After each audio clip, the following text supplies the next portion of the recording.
Pour ne rien manquer, abonnez-vous maintenant. Sud Radio, le débat du samedi. Un débat du samedi qu'on pourrait intituler par une question lapidaire, à savoir « Et maintenant ?» point d'interrogation. Vous l'avez entendu, Emmanuel Macron a très rapidement promulgué cette réforme des retraites dans la nuit. Beaucoup plus vite que ce qu'on imaginait d'ailleurs. On en parle avec nos deux invités. François Omril, bonjour à vous. Bonjour. Vous êtes président de la CFE-CGC, l'une des composantes de l'intersyndicale opposée à cette réforme des retraites. Nous sommes également en direct sur Sud Radio avec Benoît Mournet. Bonjour à vous. Bonjour. Député Renaissance des Hautes-Pyrénées, vous étiez rapporteur d'ailleurs spécial pensions et régimes sociaux de retraite pour la Commission des finances à l'Assemblée nationale. Première réaction, François Omril, vous attendiez-vous à une promulgation aussi rapide dans la nuit et qu'est-ce que cela change à la suite de votre combat ? Non, sincèrement, ça ne change rien, que ce soit promulgué cette nuit à 3h28 ou ce matin à 7h ou demain. De toute façon, la loi, elle allait être promulguée. Nous, ce qu'on demande, c'est à ce qu'elle ne soit pas appliquée. J'ai pas envie de spéculer sur l'heure exacte à laquelle ça a apparu au journal officiel. Alors, une fois qu'elle est promulguée, cette loi, qu'elle a passé quasiment tous les obstacles, et Dieu sait s'ils étaient nombreux, quels que soient les artifices qui étaient utilisés pour qu'elle les passe, comment on peut faire en sorte qu'une loi ne soit pas appliquée ? En fait, cette loi n'a pas passé tous les obstacles. Il en reste un de taille. C'est l'opposition de l'ensemble de la population, des gens qui travaillent et que nous, au niveau de l'intersyndicale, on représente. Et c'est vrai que l'exécutif, depuis 3 mois, et Emmanuel Macron font comme si ce mouvement social n'existait pas. Ils font comme s'il n'y avait pas eu 12 manifestations pour manifester cette opposition à ce projet de loi. Ils font comme s'il n'y avait pas eu des arguments déployés de façon extrêmement convaincante pour démonter l'argumentaire de la loi, pour expliquer pourquoi cette loi était particulièrement injuste. Et c'est un peu ça le problème, si vous voulez. Ils sont un peu comme s'ils étaient dans une voiture lancée à 130 km/h face à un mur, et ils font comme si ce mur n'existait pas. Or, en fait, le problème, il existe, il demeure, et nous, on est les représentants de ces Français qui ne veulent pas de cette loi et qui ont de bonnes raisons pour la rejeter. Et je crois qu'on a, pour le coup, c'est vrai, un vrai problème démocratique. Benoît Mournet. Oui, écoutez, moi j'ai envie de dire, nous sommes sur le terrain et moi à la permanence, je rencontre des gens effectivement qui sont mécontents. Je rencontre aussi qui nous disent que, évidemment, ils sont pas ravis, mais qui comprennent la nécessité d'une réforme qui consiste à pouvoir payer dans le temps les pensions. Ce qu'on n'a pas assez dit dans ce texte, et la faute nous en revient en partie évidemment, mais enfin je pense qu'elle est un peu Vous voulez dire à la majorité ? C'est que, à un moment donné, 4 Français sur 10, même à terme, continueront à partir bien avant 64 ans. Il y a 5 âges légaux dans ce texte. Et M. Omril, qui représente les cadres, le sait pertinemment. En réalité, pour beaucoup de salariés qui ont commencé déjà à 21, à 22 ans, l'effet de la réforme n'est pas aussi violent qu'on veut bien le dire. Donc, moi, ce dont je me réjouis, parce que c'est pas de gaieté de cœur, ce processus, croyez-le bien, c'est qu'on va préserver dans le temps un système, je crois encore auquel on tient, c'est-à-dire de solidarité entre ceux qui travaillent et les retraités actuels, mais ne pas laisser dire que tout est mauvais dans cette réforme. Mais au-delà de ça, maintenant c'est passé. Malgré tout, l'opposition est importante, y compris dans la rue. Il y a même eu des affrontements. On a vu un couvent en flammes, en tout cas sa porte hier à Rennes, la porte d'un commissariat aussi qui a été éteinte, tenez-vous bien, avec le canon à eau des CRS. On ne s'attend pas à ce genre de scène. Il y a aussi de la colère, alors qui émane pas forcément des syndicats. Comment on va faire ? C'est quoi l'étape suivante pour vous, Benoît Mournet ? Emmanuel Macron a offert une rencontre avec l'intersyndicale. L'intersyndicale ne viendra pas.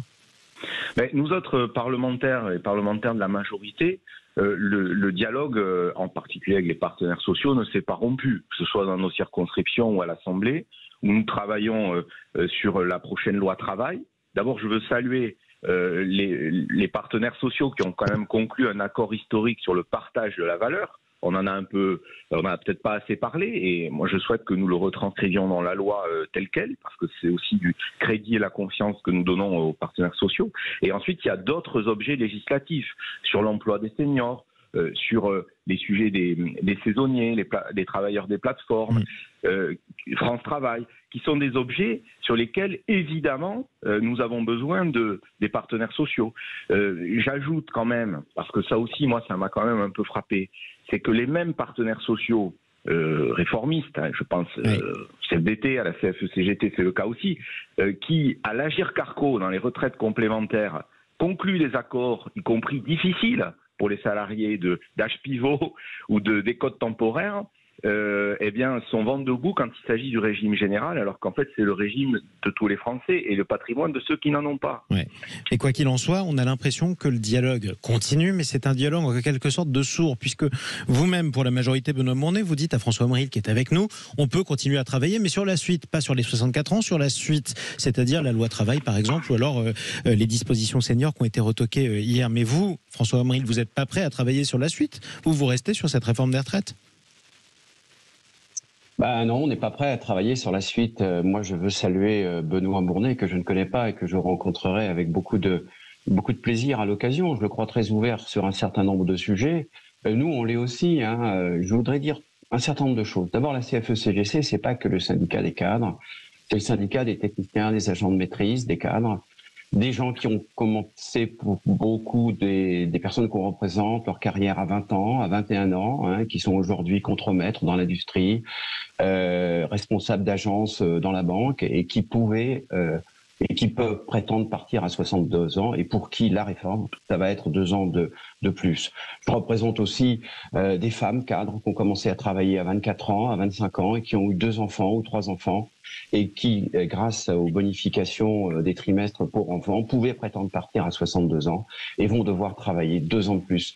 Donc si vous voulez, c'est pas parce que mon organisation est une organisation spécifique qu'on est en dehors du sujet. Et justement, si on est toute partie dans l'intersyndicale, c'est parce qu'on considère que dans ses conséquences, cette réforme elle est particulièrement injuste. Et, du coup, la suite. Revenons sur la suite parce que c'est important malgré tout, François. Si vous voulez, sur la suite, on en est là. C'est-à-dire que sur les motivations de cette loi, qui d'ailleurs Benoît Mournet l'a rappelé, sur la pérennisation du système, mais nous, on est en désaccord profond sur les motivations de cette loi, qui va générer effectivement beaucoup de troubles. Nous, on a considéré dès le début, et on l'a très, très bien argumenté, qu'effectivement, il y avait un certain nombre de sujets, de problèmes, sur lesquels nous, on a l'habitude d'intervenir, parce qu'on sait prendre nos responsabilités en tant que partenaires sociaux, et qu'il fallait les aborder en premier. On a parlé notamment de l'emploi des seniors. Nous, on a fait 23 propositions à la CFE-CGC s'agissant de l'emploi des seniors, qui déjà rapportent, si on les traite de façon sérieuse et responsable,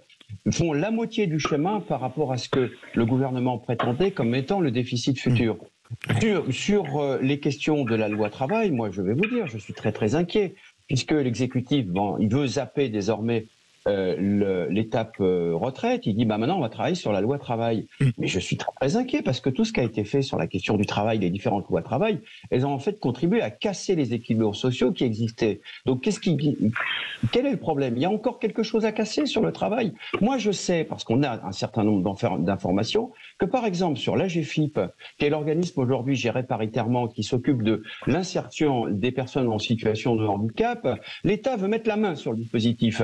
Il veut intégrer dans la gouvernance des hauts commissaires du gouvernement pour pouvoir intégrer ça dans France Travail, pour faire quelque chose d'aussi inefficace et d'aussi coûteux. Non, alors, si je peux quand même... Mais vous allez avoir le mot de la fin, justement, c'est pour ça que je voulais vous le proposer de toute façon, pour que vous puissiez répondre, Benoît Mournet.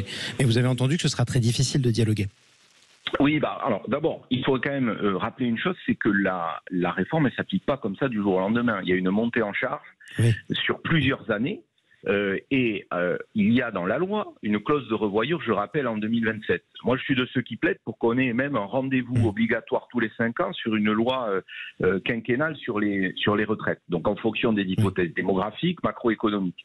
Donc, ne laissons pas penser comme ça que du jour au lendemain, on travaille 2 ans de plus. Bon. Ensuite, sur les objets, eh bien, vous avez évoqué certains vrais sujets sur effectivement l'objectif qui est le nôtre d'aller au plein emploi. Plus on va s'en approcher, plus c'est difficile. Donc il faut aller faire du sur-mesure. Moi hier soir par exemple j'étais avec des jeunes de mission locale, certains très éloignés pour des freins périphériques.